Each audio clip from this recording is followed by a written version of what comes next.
The views expressed on the Final Straw Radio do not necessarily reflect those of Asheville FM, Friends of Community Radio, or any of the affiliate radio stations airing the show. You're listening to WSFM-LP 103.3 in Asheville, North Carolina. This is The Final Straw, and I'm William Goodenough. The show can also be heard on KXCF in Marshall, California, KWTF in Bodega Bay, California, KOWA in Olympia, Washington, and WCRS in Columbus, Ohio. The show will later be archived at thefinalstrawradio.noblogs.org, and you can email us with questions or suggestions at thefinalstrawradio@riseup.net. Also, if you're interested in rebroadcasting any episode or segment, you are free to do so. Just send us an email so we know you're out there. If you care to, you can send us letters at The Final Straw, care of Asheville FM, 864 Haywood Road, Asheville, North Carolina, 28806. This show is brought to you by Firestorm Books and Coffee. Located at 610 Haywood Road, Firestorm Books and Coffee is a worker-owned cooperative in Asheville specializing in offbeat, underground, and independent literature. You can find a sample of Firestorm's catalog of books and zines, plus a full calendar of events at their website, firestorm.coop. This week, Burst speaks with Greg Curry, a prisoner serving time for alleged participation in the Lucasville prison uprising of 1993, where prisoners took over the Ohio prison, leading to the death of 10 inmates and 1 guard. For the hour, they speak about incarceration in the U.S., intersections of race and class, the prison strikes, capitalism, and resistance. More on Greg's case can be found at gregcurry.org. Happy birthday, Parks! Here is another roundup of Week 2 of the National Prison Strike. This information was pulled from Mask Magazine, It's Going Down, Support Prisoner Resistance, and the Incarcerated Workers Organizing Committee. On September 12th, hunger strikes begin at Lucasville and Ohio State Penitentiary, called by the Free Ohio Movement. South Carolina prisoners release video of insects in their food. In Columbia, South Carolina, a confirmed strike at Broad River Correctional Institution. In Florida, more prisoner uprisings broke out on Monday night. According to the Miami Herald, quote, Florida state prisons have resumed normal operations despite a disturbance Monday night at Columbia Correctional, the 5th inmate uprising in less than a week, officials said. About 40 inmates engaged in civil disobedience by refusing officers' orders and taking control of at least one dorm Monday evening. In Columbia, one of the state's most violent prisons remained on lockdown on Tuesday. Since Thursday, inmates have caused trouble at 4 other prisons, all in the state's panhandle, including Gulf Annex Correctional, Mayo Correctional, and Jackson Correctional. The most serious melee was at Holmes Correctional, where 400 inmates destroyed several dorms on Thursday. Inmates involved in any incident have been moved to other prisons, end quote. On September 13th, Chelsea Manning ends her hunger strike that she began on September 9th. The Army has agreed to grant her demands of gender-affirming surgery. On September 14th, Support Prisoner Resistance reports prison lockdowns in Arizona. Perryville, Yuma, Tucson, Douglas, and Phoenix participated, though it is unclear whether these are related to the strike. More information is forthcoming. On September 16th, in Merced, California, supporters report another block joins a hunger strike. You can hear full coverage of this situation on the most recent IGD cast at itsgoingdown.org. On September 17th, in Holman Prison in Alabama, the Free Alabama Movement issues a press release calling for an end to the humanitarian crisis at the prison. They state through social media that many guards are not reporting to work and that much of the prison remains unguarded.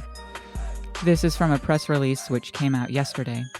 Quote, a serious humanitarian crisis is developing at Holman Prison as correctional officers continue to walk off the job amid concerns about safety and apathy from Warden Terry Rabin and the Office of ADOC Commissioner Jefferson S. Dunn, as violence, including deadly stabbings and assaults, continues to mount. Several officers expressed dismay and fear after learning that 2 of their fellow officers, Officer Brian Easel and another officer, reported to Warden Rabin that they had knives drawn on them and that their lives threatened, and that neither Warden Rabin nor Commissioners Jeff Dunn and Grant Culliver would take any action to ensure their safety. Both of these officers then quit. Several other officers have also quit in the past 3 weeks after witnessing a stabbing of a fellow officer in the temple and who had remained hospitalized with life-threatening injuries until he was pronounced dead earlier today. This after a former warden, Carter Davenport, was stabbed in March amidst back-to-back riots and other violence at Holman. Now, after seeing Warden Rabin released approximately 20 people from segregation on September 13, 2016, most of whom were all in segregation for violent incidences, only to see several stabbings take place, including one critically injured and another losing an eye, a total of 8 more officers have either quit or turned in their 2 weeks' notice. Officers are expressing concern that the commissioners of the ADOC are intentionally exacerbating violence at the expense of human life, in efforts to push forward their plan to extort the public for $1.5 billion to build new prisons in the next year's legislative session. Officers have begun to express support for the nonviolent stance of the Free Alabama movement and their efforts to expose corruption, violence, and other issues plaguing Holman and other Alabama prisons, and have gone so far as to make repeated requests to Warden Rabin for the release of FAM co-founder and organizer Kinetic Justice from solitary confinement, because officers now feel that he is being wrongfully detained and because he has repeatedly demonstrated the ability to conduct peaceful demonstrations at Holman Prison to bring attention to issues within the ADOC and Holman Prison. We are asking that everyone call Commissioner Dunn and Warden Rabin and demand that they post daily reports of the staffing levels and incidents of violence taking place at Holman as a matter of public safety. He can be reached at Warden Terry Rabin, Holman Correctional Facility, area code 251-386-8173, and Commissioner Jefferson Dunn and Commissioner Grant Culliver can be found at area code 334-353-3883. We're going to close this roundup with this update from inside prison walls in South Carolina. Quote, "Comrades up here are having an inside meeting to critically analyze the prison strike's strong and weak positions. For many, it didn't go far enough. Crucial points of resolution were not addressed. Certain regions didn't feel the love, so the fire didn't burn where they were at. Strong points. It was time. Unity was found on the outside. More people are talking about prison issues. Inside prisoners found unity in certain units or prisons. We too are talking more. These are just samples of what we need to start discussions around, particularly the prisoners. Because this will tell us how to add this moment in the movement to the collective of prison rebellions to strengthen it and toss the weak points. Big ups to the prisoners that are always refusing to comply. I'm one. For over a decade, I've been punished with little privileges due to my insistent stance not to work. So the prisons close us off from the working prisoners. It's good to see others joining, but it's not enough. They'll let the few of us lay.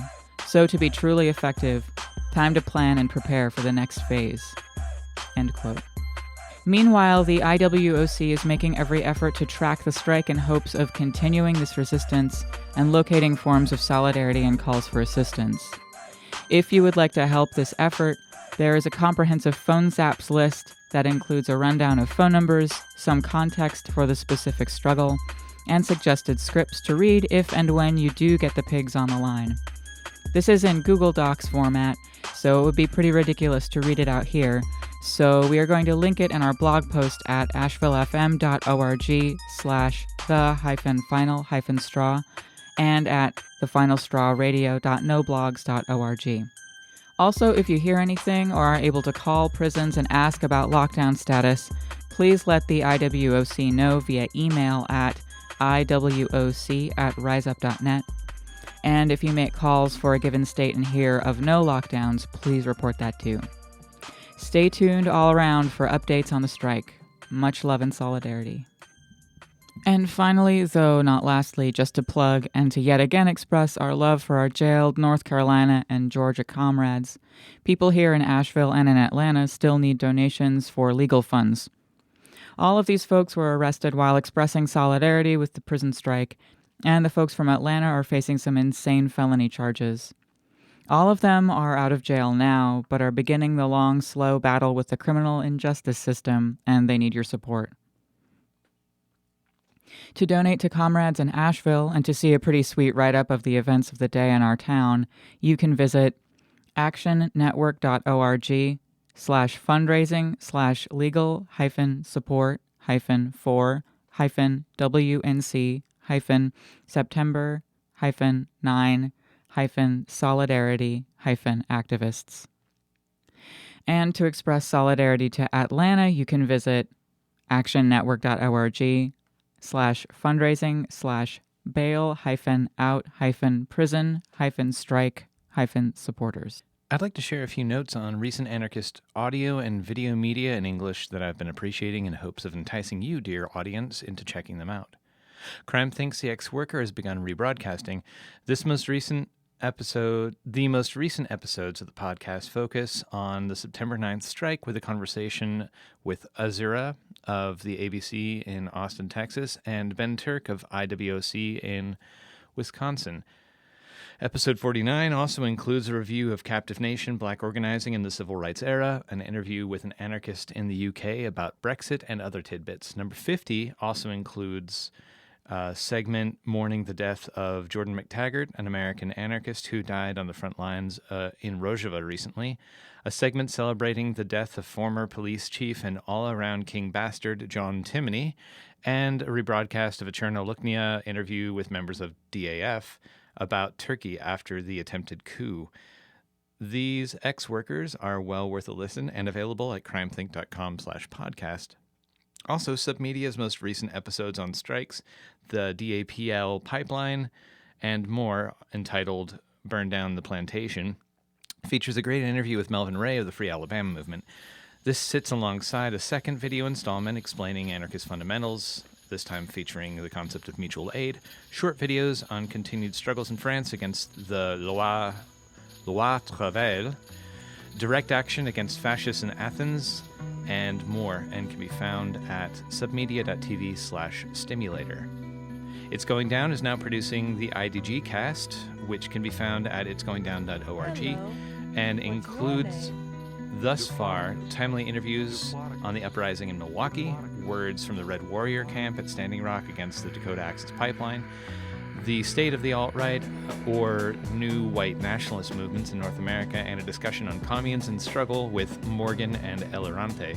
The most recent episode features an interview with a woman on hunger strike in Merced, California, in solidarity with hunger striking prisoners against the deplorable situation in this poor and rural county's jails. The jails have witnessed abuses, deaths, and injuries among those imprisoned in adult and juvenile detention at the hands of sadistic COs. Find the latest IDG cast at itsgoingdown.org/podcast. Resonance Audio Distro, or RAD, is a source for radical and anarchist audio of zines, books, and essays, among other things, and it has produced an awesome and lengthy interview with Sylvie Kashtan and Robbie Barnes to give context to two plays by these rapscallions that Resonance put online. Robbie and Sylvie are longtime anarchists living in the Seattle area who have been involved in the Fifth Estate magazine for decades and have tons of stories and experience to share. Check out Resonance at resonanceaudiodistro.org. Season 2 of the Brilliant Podcast has begun and is apparently headed towards a new format. The most recent episode features a conversation with Isaac Cronin, curator of Cruel Hospice imprint at Little Black Cart. And he talks about his experiences of situationism, pro- and post-situ ideas, and play in the U.S. since the 1960s. Check this and more out at thebrilliant.org. Finally, hip-hop artist Soul, S-O-L-E, is continuing to put out interesting discussions on his podcast Soulcast. Most recently, Soul talked with Franco Bifo Berardi on capitalism, mass killing, suicide, and alienation. Episodes can be found at soul1.org/soulcast, and soul in this context is S-O-L-E. More suggestions on media to come in the near future. And now for some words from anarchist prisoner Sean Swain. What you say, what you say, what you say, what?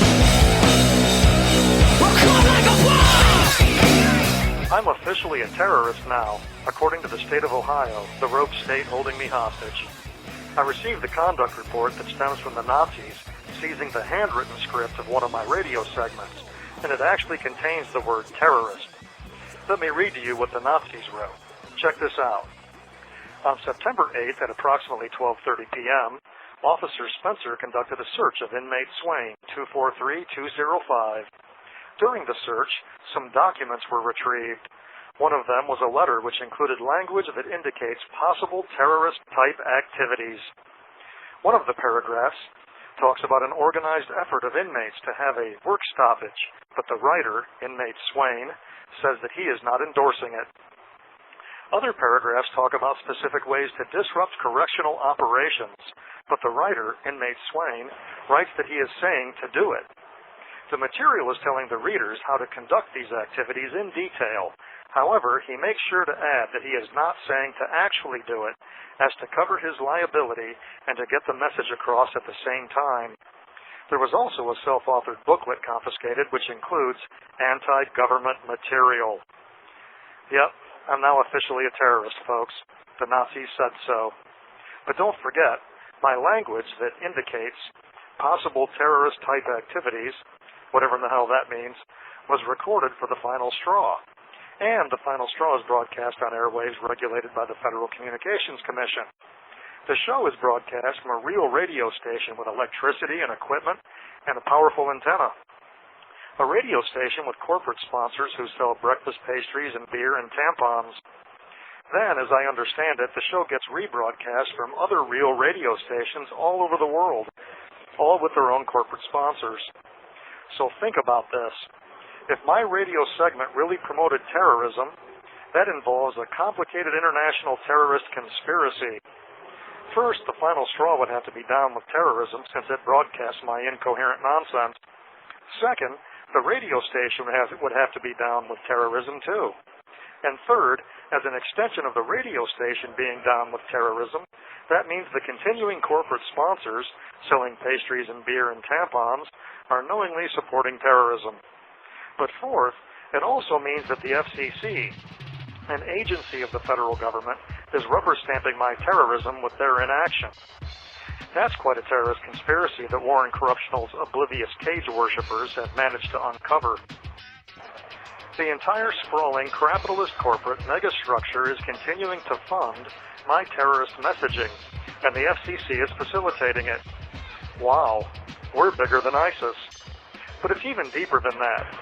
Since the conduct report was written, containing the word terrorist, I've spent the better part of a week in population at a level 3 prison.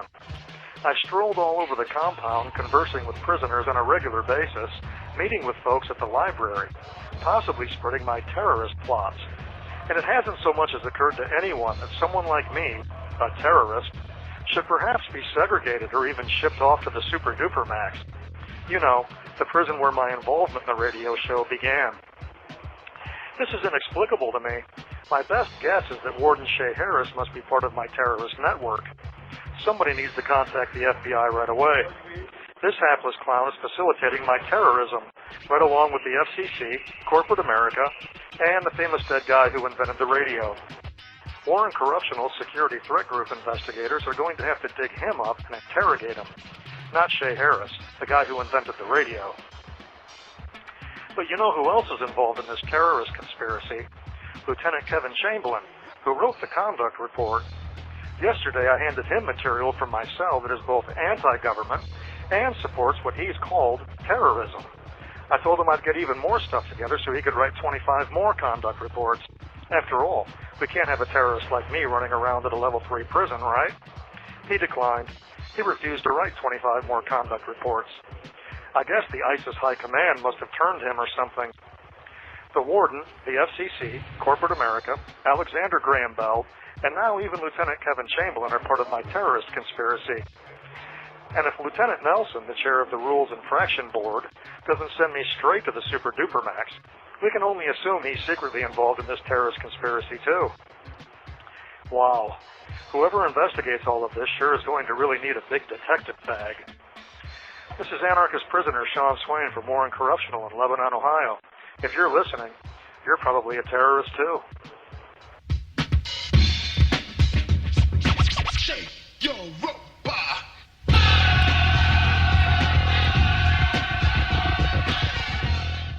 You can write to Sean Swain at Sean Swain, 243-205, Warren CI, P.O. Box 120, 5787 State Route 63, Lebanon, Ohio, 45036. For updates on his situation, his bid for U.S. President in 2016, and more writings by Sean can be found at seanswain.org.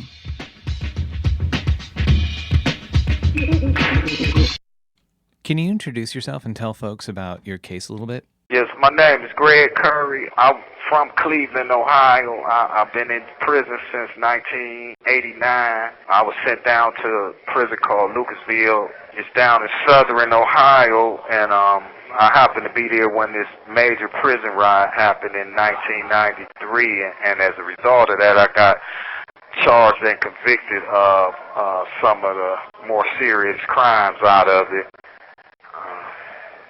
That's pretty much my story in a nutshell. And you've been recently involved in, or at least paying attention to, the calls for ending prison slavery organizing. Can you talk about your views on that? Totally support it. Each state that's involved has its own unique issues that's unique to its state or its prison system. So I support and respect it all. And here I've asked a few people to support it because here at this prison it's only like one porter per 16 people. And it's 16 people in each pod. And so it's one porter per. So, the people that I know, I've asked them to support it, or at least gave them information on why they should support it so that they can make an informed decision on their own. And just in general, I support things that I believe that will help oppressed people get the foot off their neck. What are conditions like in your pod, in the facility that you're in terms of labor and in terms of access to programs and recidivism and stuff? Yeah, well, as long as federal grants and state grants is around, then they will find a program to hire one of their friends, retired teachers, counselors, or whatever, and they'll run these programs through here. But basically, because of the lack of movement in this high-security prison, people use the service to get out of their cells so they can see people from other pods that they wouldn't normally see and talk to them and, associate or whatever. So that's why I said to start the interview is that each state has its own unique issues. And for this prison in this state, the lack of movement means people are looking for ways to move around. So they use programs and religious services you may have a guy that signed up for Islamic, Christian, and Catholic service and go to all of them that week just so he could be out of his cell and mix with people from other areas of the prison. So that's what the services amount to, basically. As far as work, like I said, it's 16 people per pod, one porter per pod. And so he just cleaned the 2 showers and sweep the rain. So it's not much. It's not working in laundries and the chow hall and stuff like that. This is high. It's supposed to be a supermax prison, so you don't have that here. Pretty much all of the services are brought to our cells. Just off the top of my head, what sorts of words would you want to get out to folks who are on the outside? Like, this show airs in Columbus, Ohio, so there are folks in your home state who are going to hear this over the radio. What kind of words do you have to say about the prison strike, what your experience on the inside is, and what sort of changes this could bring to your situation? Yeah, that's a pretty big question there, but I would like to say to the people that are supporting us, I respect that you have a multitude of things that you could do with your day, and yet you share some portion of it with us. Some of us you've never met before, you maybe only heard of or read about our case. So, I really respect and appreciate that support, and I would like to encourage everybody to keep on going and keep inviting others in and keep fighting for us and fighting with us. And those are two different things. I really believe that the people that are fighting for us should know some of us in here so you can know exactly what it is you're fighting for. Not just the ideal of shutting prisons down or justice in the prison system, but know the people that you're fighting for, what their needs are. And I think the movement can grow and have a lot more energy to it if you could take those stories that you learn about from dealing with prisoners on a personal level and then just move it to the streets. Take that energy to the struggle in the streets. With your specific case, do you have any forward motion? Are you appealing, or do you have any appeals left? Yeah, well, it's hard for me to get in court because I wasn't put on death row, so my appeal options are very limited, and those that I have, I can't burn them without having a really strong argument first. I'm gathering a lot of different parts of evidence to attack this all at once, and I'm close to filing a court action here soon. And we just can't burn it up like that, because if we use it and we don't have everything right, then they just say, okay, you exhausted that and you can't come back again. So I have to be all the way right. And I have a law school that's right now looking at it, considering whether they want to take and represent the case to the court too. So I'm hopeful that will be a positive sign. But you can check out the evidence in my case at gregcurry.org or lucasvilleamnesty.org, either of those sites, and it's full of official documents from the court. So you see just how they railroaded me and scratch your head along with me. So I asked really generally, and you said that specifically people should get to know folks by a case-to-case manner, folks that are incarcerated who have needs, who are participating in or may think about participating in the strikes. Do you have, even though you've got different circumstances state by state, do you have any words that you'd like to get out to other folks who are organizing or thinking about organizing around the work stoppages to end prison slavery as it exists in the United States?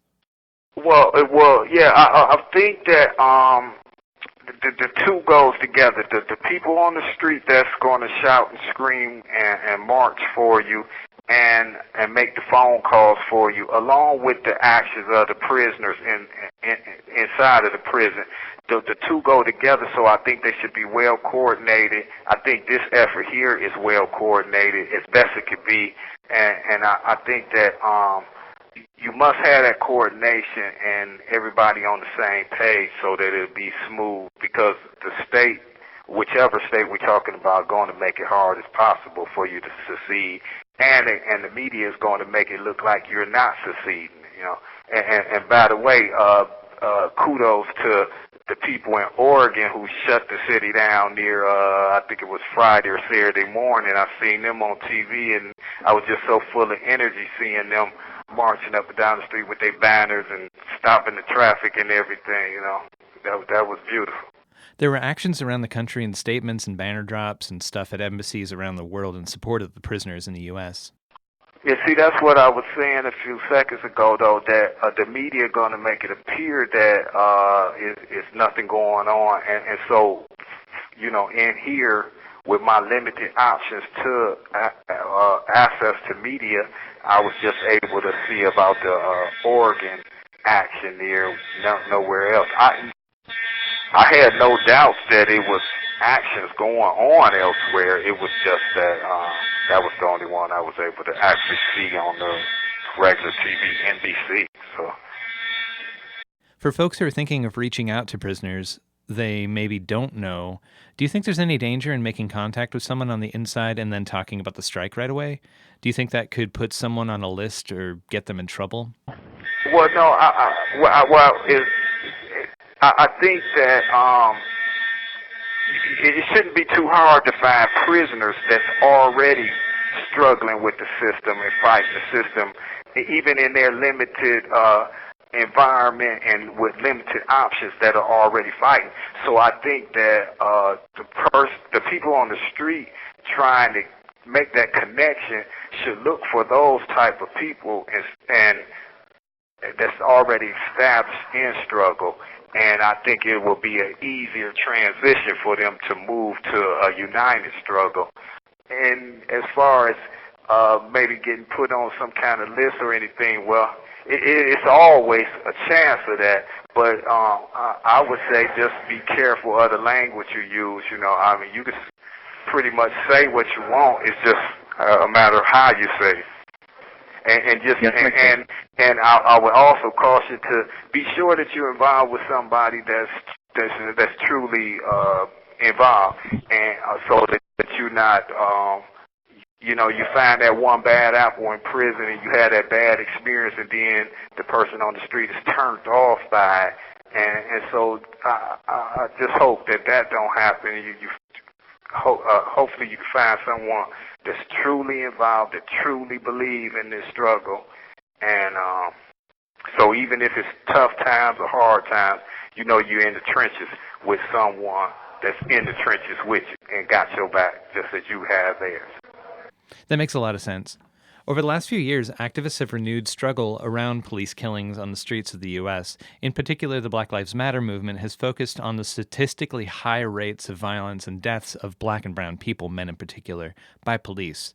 Folks have raised a ruckus, have shared videos, have interrupted speeches and events, have shut down highways, conducted interviews, written articles, had conversations, occupied police departments. The list goes on. What have you seen of Black Lives Matter from the inside of your prison? Well, I've heard a lot about Black Lives Matter and the movement because I follow current events, the news. I read a lot of non-mainstream material, newspapers and whatnot. So, yeah, I follow their story, the rise of them and all. And the climate is just right for their movement because it's just a movement. I think it's a continuation of the Arab Spring, really, what was termed the Arab Spring a year and a half, 2 years ago. It was just people over there in the Middle East that was tired, sick of it, and decided to fight against it. And that sentiment has moved across the globe, and the Black Lives Matter people is feeling it. And when traditional civil rights people tried to step out in front of them and tell them how to do it or how not to do it or whatever, they wasn't having it. Get out of here. Get out of here with that. We gonna do this our way. And yeah, if something get tore up, okay, so what? We gonna keep going. And I was so proud of Black Lives Matter when after the Dallas protest happened and the police got killed. They could have easily have folded up and said, let's lay low for a while. But they were out for a just cause, the people that were dying, and they decided, no, we still need to do what we need to do because people are dying. So, yeah, I like what they're doing. How does the struggle against white supremacy and against anti-blackness that BLM is involved in relate to the struggle against prisons?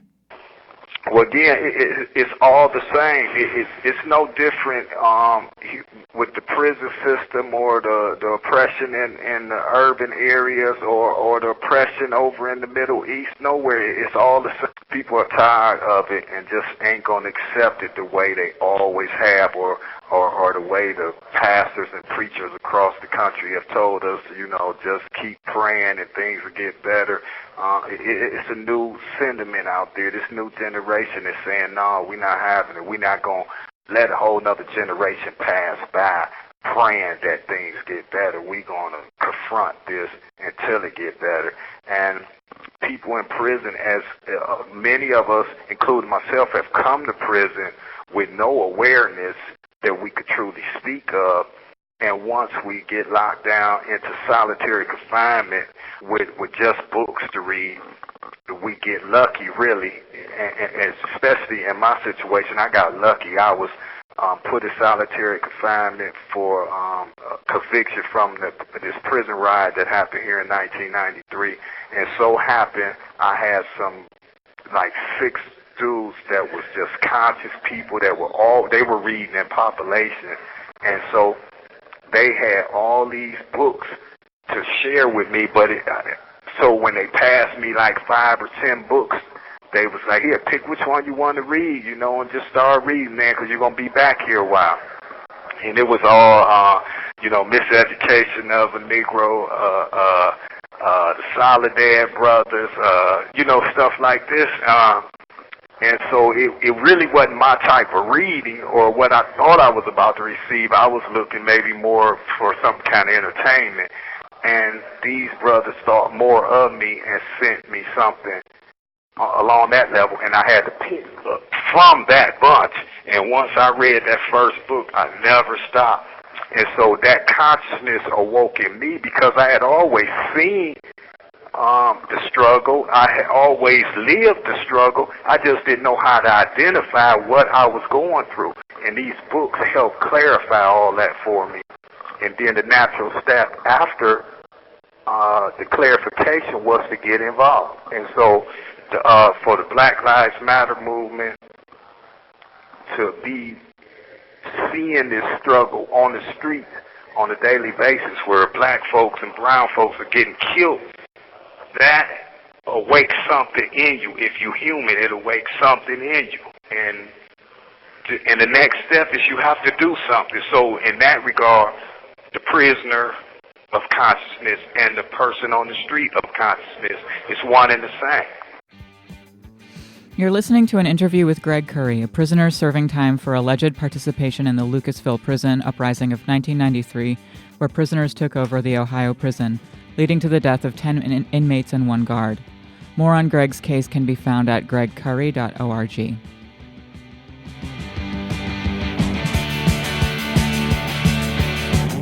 I think about the fat men who wear their slippers to drive their cars.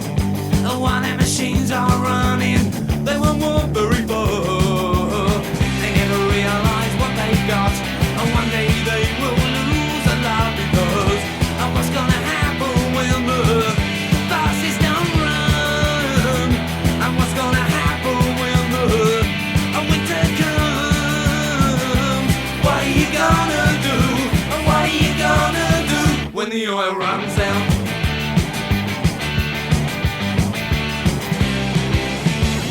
I think about the record industry and the people it used. Self-indulgent, pampered pop stars, and which ones did you choose? Enemy far more drastic, but no more 12-inch plastic because of what's gonna happen when the buses don't run, and what's gonna happen when the winter comes. What are you gonna do? And what are you gonna do when the oil runs out?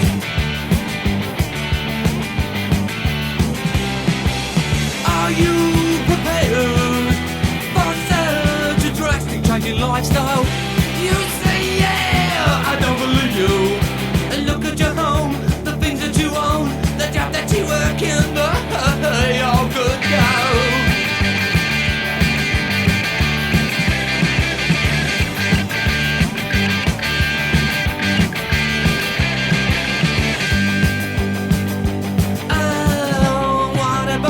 Exiles who live in the sun,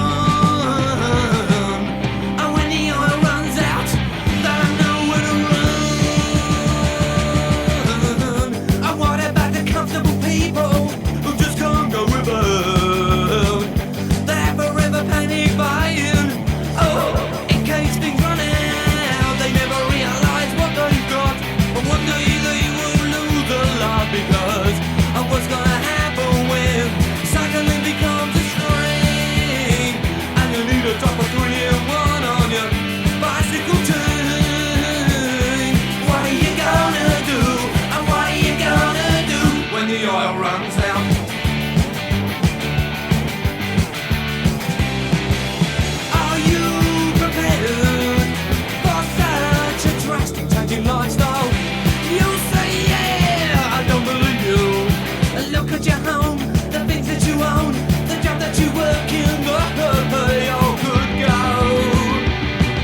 Well, you've got to admit that unless you're on the inside or have been, prisons are set up in such a way for people on the outside to not have to think about them except in fiction or in media that, quote, that's just a dark place where bad people go, unquote. What do you think it'll take to awaken folks on the outside who maybe don't realize what's going on in the belly of the beast? Well, I'm glad to hear you at least say that, because you're out there and you're touching people on a daily basis. So there's a start, But yeah, because you're so right that people are just like, okay, once we're picked up and put in that county jail system, into the criminal justice system, and it's over with. It's like we don't exist really no more, or just exist in the abstract. And so,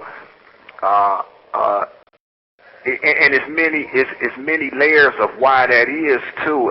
Not just the media portrayal of the criminal. I mean, people in the ghetto are living daily with the criminality, and the violence of it, and so they see this, and to them, some people need to be put away for a long time because they're bad people.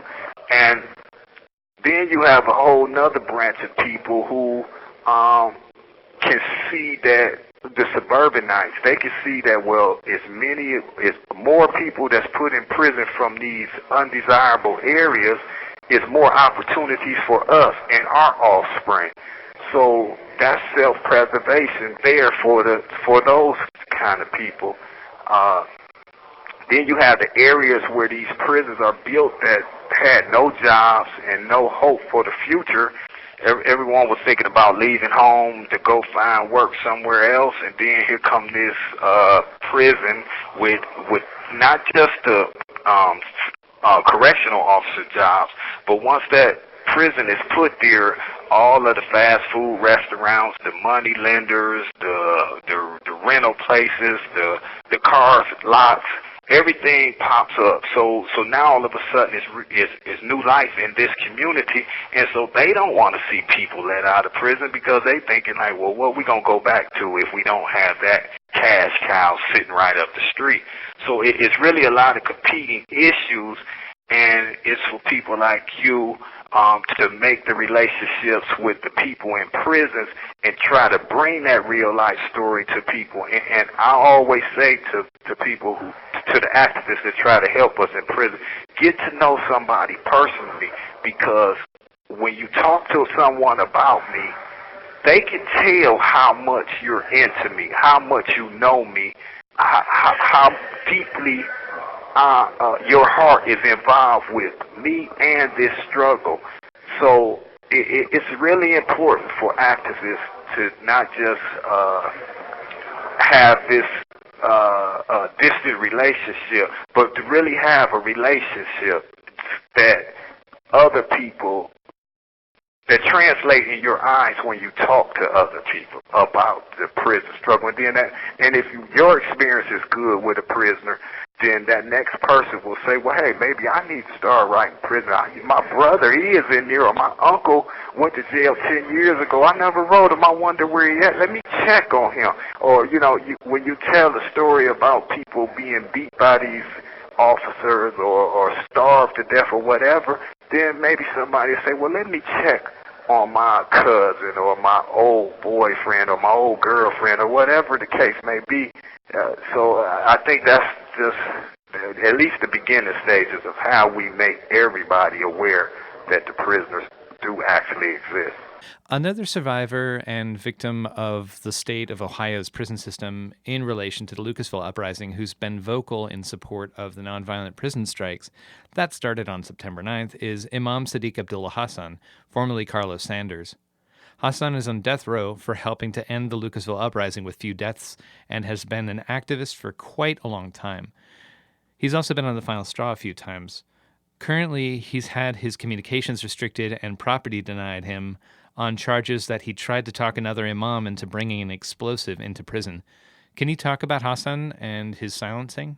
Yeah. Well, he's a good friend and a dear brother to me. While I was on that side, I'm on the opposite side of the prison from him now. For the last year or so, I've been on the opposite side of the prison.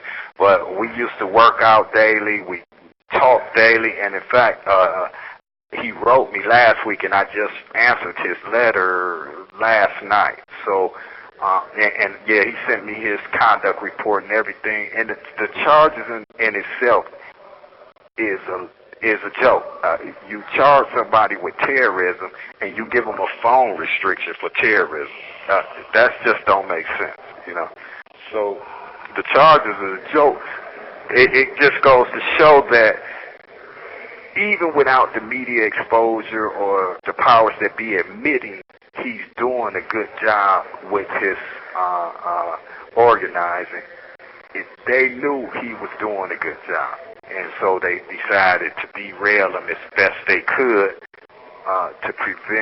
to slow the momentum down of this movement. But people just ain't having it. So you can't just take out this one guy or this one guy and think that this movement is going to stop. People are just not having it anymore. Yeah, earlier we had talked about my feelings on the Black Lives Matter movement, you know, and I'm always reluctant to, when people get out there and actually try to go to work for the good of people to criticize them or try to redirect or say what they should be doing. I hear that so much, that what they should be doing. But I think that for Black Lives Matter to really connect with the community and the prisoners' families, I think if they were performing community-related services, you know, sort of like what the Black Panther Party did, was to start up those kind of programs, health care or bus rides to the prisons or the breakfast program, which they're most famous for. But those kind of things is that bridge from the prison to the ghetto. And Black Lives Matter, I believe, will then be touching more people. To take an elder to the doctor or to the grocery store or cut their front lawn or whatever, you know, some family member of a person in prison. I think that's the kind of community relationship that builds that bridge. So if anything, if I was able to give them any kind of advice, I would say they should look at that as just for the purpose of recruiting anyway. And also it seems as if, as you've described, it's so hard to grow up under white supremacy and capitalism. Doing for selves or community organizing in that way that's actually getting what you need to survive, you're making your life potentially easier as well as recruiting, a kind of dual purpose. Right, exactly. You're doing everything that's right, and so people can't just ignore you. You know, a poor person needs a free bread basket, you know. So, you know, just as people go into, and every day all over America go into the Catholic churches, soup kitchens somewhere, and they may not believe in that religion or whatever, but they go in there to get that free bowl of soup, and they're going to hear something before they come out of there about the Catholic religion, or they're going to see something, you know, the cross of Jesus or Mary or something. So it's that kind of thing there, you know. As you said earlier in this interview, that it's almost as if prisoners don't exist, and it's so convenient for people to pretend like we don't exist, you know. But that bridge that I'm talking about, and not necessarily Black Lives Matter, but concerned citizens, you know, the prison activists, to create these services, to have a van that's running visitors, making it easy for poor families to go visit their family members, to keep that contact going. I think that builds momentum, and it keeps everybody connected. I really just believe the connection is key. That's where the energy comes from, all of us being able to feel each other's pulse. So you've mentioned before, you were talking about people activating and sort of realizing like, oh, I heard about this repression in this prison. I'm going to reach out to an ex-partner or a family member or a friend who got put into the system at one point and see how they're doing. A lot of studies that I've read have made a direct connection between how difficult it is, and being made more so every day, for prisoners and their families, who particularly are poor, to keep their direct connections. I mean, this parallel between a lack of connection and recidivism. Can you talk about this? Yeah, what the visitation is now is the harder part, because it's been so much scrutiny on these phone companies, these phone monopolies in prisons, that here in Ohio and most other states that I've read about, the prices have come down on the phone. So the phone call itself is reasonable. But again, because people are poor from the outset, they're poor. So their struggle is just to put food on the table for them and their kids, and maybe their brother or maybe the father of their kids is in prison, or maybe their son is in prison. But because they need to eat, it's hard to spare a dollar for the person in prison. And the media does such a good job at saying that prisoners are sitting up in jail getting fat, watching cable TV and this, that, and the other. And so people on the street say, okay, well, the state will take care of him. They got him. They'll take care of him. I need to do this or that or the other. So, again, but it's that disconnect there. And of course, capitalism is the ultimate problem. All of the other issues are just symptoms of capitalism. This call is originating from an Ohio correctional facility and may be recorded and monitored. But capitalism is definitely the problem. Now, and the people, some of us have come to jail and have done our families wrong, whether it's before we was fully mature or not. We've done our families wrong. We've done our communities wrong.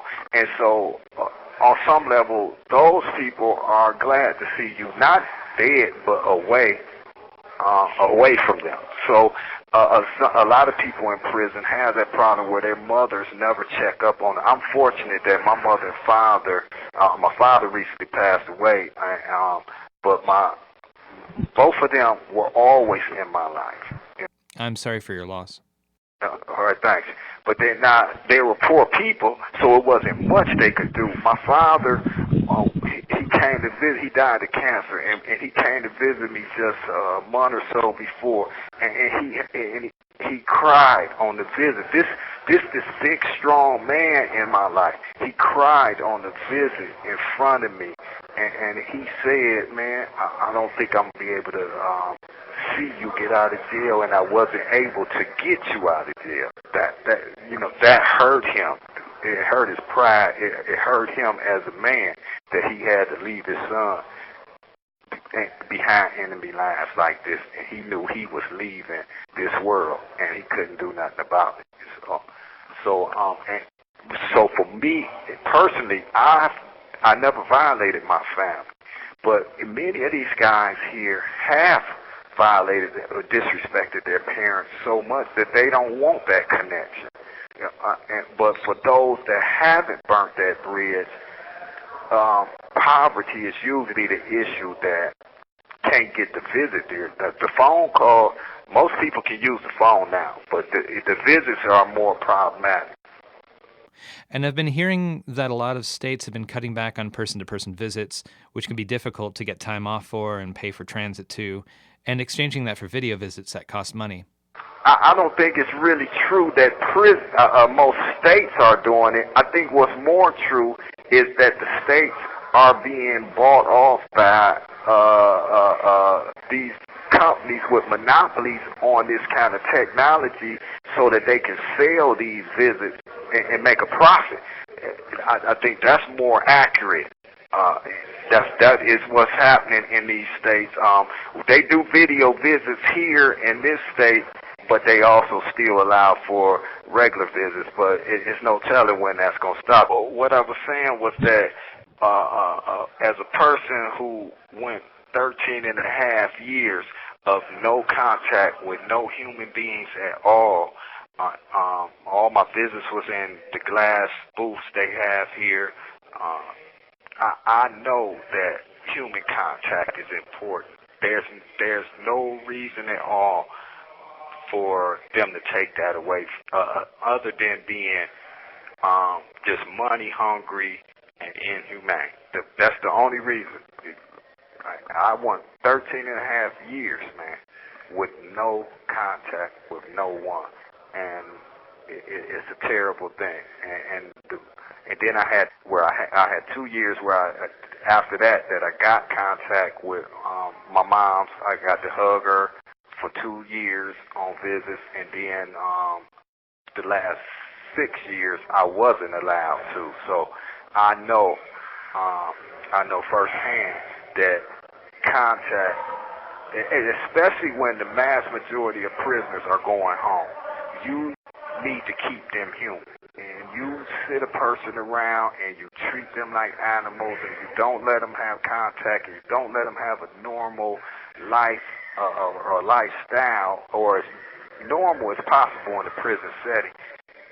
You're setting them up to fail, and their failure is going to be harmful to society. They releasing people from this prison that's supposed to be a supermax prison and they haven't had no contact with anyone for years, and all of a sudden they're out there in the middle of downtown at rush hour. Yeah, and it's a crazy experience. Everything's moving too fast for a person that's released from solitary confinement, but they're doing it every day in every state, releasing people from solitary confinement. It's crazy. Yeah, it seems like if the role is rehabilitation, that it would relate to actually making people functional within society and allowing them to rebuild the skills of having relationships with people. Oh, right, and which rebuilding the skills with people to relate to people, but also giving them more responsibility in their life. And that's in the prison setting. Maybe the wardens or whoever are afraid to allow people to have too much control of their own life, even in a prison setting. But I guess you got to keep these beds filled, because these are jobs. People depend on these jobs, so you need these beds filled. As I said to you earlier, this prison gives you a free TV upon arrival. Flat screen color TV. I've never even owned a flat screen color TV myself, but they give them away as soon as somebody arrives here. So it's incentive for someone to come to a solitary confinement jail. So we're talking about the relationship between capitalism and incarceration and the jobs that it supposedly brings to communities and filling beds. And I think it should frighten people on the outside that profit motive is being sought in incarcerating people, that the government, when it's wielding its baton, is giving the opportunity for private businesses more and more to take over the services related to incarceration and make money off of that. Can you talk about, in the time that you've been inside, seeing services go into private hands and what sort of effect that's had on food quality or access to programs or visitation and phone services? Yeah, and that's a good subject too, and I think it's a subject that needs more attention. I know that the Koch brothers and Van Jones, who was pretty progressive, are teaming up with some of the politicians to deal with some of this stuff too that you just mentioned. But yeah, since I came to prison, we used to could get a food box sent from home. Our parents could go to the local grocery store and, purchase items that they know we like and ship them to us in the box. We used to get our clothes from the street, tennis shoes, underwear, socks, whatever. And along came a couple companies, Access and a few others. I can't think of their name right now. But they bought contracts from the state, or somehow got awarded contracts from the state, and now they control all of that. We can't get anything sent from home, so it all comes from these private companies. They say it's for security purposes, but they get to put this cartel on what we can buy, what kind of items we can buy, and just make all of this money across the whole state, and it's all theirs. When I first came to prison, our families would send a money order right to the prison and the cashier's office was in the prison. Each prison had a cashier's office. They would cash the check, take it to the bank, put it in the bank, put the money on our books so we could spend it. J-Pay bought into that and told them they'd handle all of our money for us. So, you know, all of the food service maybe 5 years ago went to a company called Aramac, who was having problems all over the United States with maggots in their food, the quality of it, the quantity of it, and somehow was awarded a contract, and so now they run all of the food service. Everything is just going private, for profit, everything. I would imagine one of these days soon they're going to charge us for water, how many cups of water we get a day. Can you talk about medical services in your facility and what it costs to visit the doctor and any medications and such? Yeah,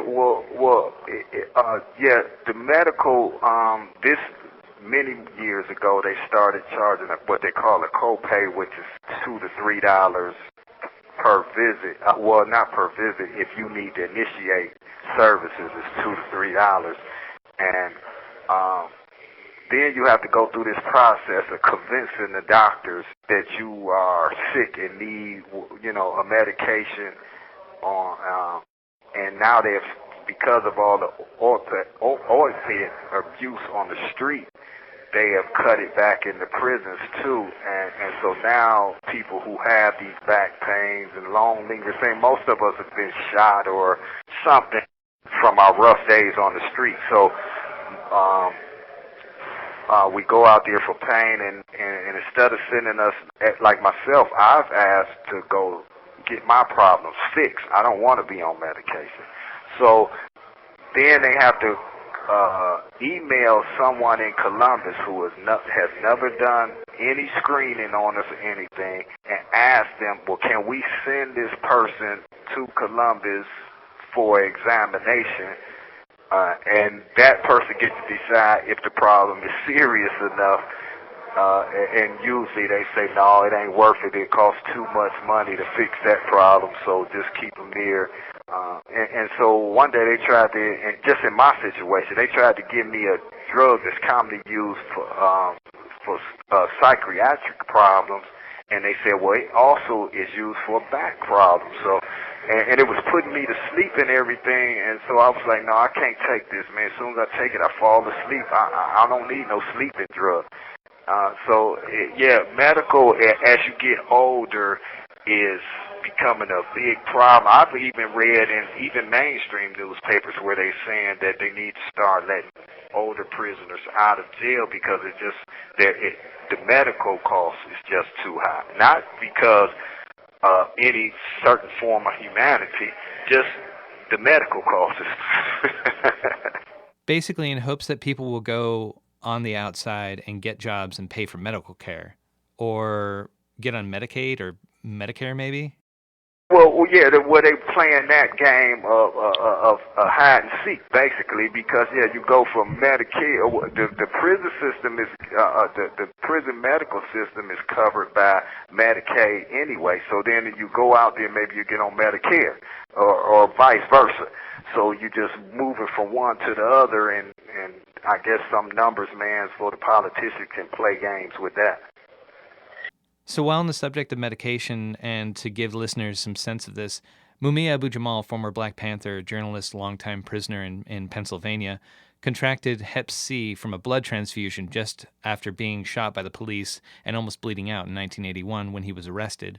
He and his legal counsel brought a suit after he almost died in custody recently because of his Hep C and other ailments that are a product of his incarceration, and brought that suit against the PA system in order to get a cure for himself and other prisoners in that system. The judge just denied his suit, but it brings to light the fact that there is a cure for Hep C and other things that are caught, often in relation to one's incarceration. Is Hep C a big thing at the Youngstown facility? Well, yeah, not necessarily Youngstown, because a lot of the people are coming in and out of here from other places and coming here with it already. So this is really supposed to be a temporary jail anyway, so more people at other prisons in Ohio have it, but because I've seen and talked to some of them, I know that they've taken hepatitis medications or getting hepatitis treatment here. It was a lawsuit on this prison maybe 10 or 15 years ago about it because they were being denied it, and then they won the lawsuit, so they started treating it and treating it in a real aggressive form too. Some guys were really saved by the treatment. But it's a hard thing to even, because we don't have a right to know what's in our medical file. So you say you have a problem, and This call is originating from an Ohio correctional facility and may be recorded and monitored. The prison people take your blood. They know exactly what they found. But if you don't know what you're looking for, then they don't have to tell you. So you may have hepatitis C or some other germ and not know you have it, and so you just carry it for years and years, and it creates all these other problems, and you always going to medical to deal with a symptom, to asking the doctors to help you deal with a symptom without knowing the problem. Why the doctors now may know the problem but don't have to tell you because we don't have a right to access to our medical file. And I'm sure it's probably like that over there in Pennsylvania too. Now that he done filed the suit, I'm sure he know more about his situation. You have 1 minute remaining. Hey, well, I should probably get going after this, I think. Yeah. Are there any last words you want to say? Yeah, well, I would just like to say, I hope that my main point of this bridge between prisoners and the activists that support us, we really need y'all, and we really appreciate y'all, and we need a stronger bond, I do believe. And anytime that you want to do another interview, just send me the email, and I'll call right up. Freedom first to everybody. Thanks a lot, Greg. It was great talking to you, and I look forward to talking again soon. All right, thanks. Thank you for using GTL. We've been speaking with Greg Curry, a prisoner serving time for alleged participation in the Lucasville prison uprising of 1993, where prisoners took over the Ohio prison, leading to the death of 10 inmates and 1 guard. More on Greg's case can be found at gregcurry.org. You're listening to WSFM-LP 103.3 in Asheville, North Carolina. This is The Final Straw, and I'm William Goodenough. This show will later be archived at thefinalstrawradio.noblogs.org, and you can email us with questions or suggestions at thefinalstrawradio@riseup.net. Also, if you're interested in rebroadcasting any episode or segment, you are free to do so. Just send us an email so we know you're out there.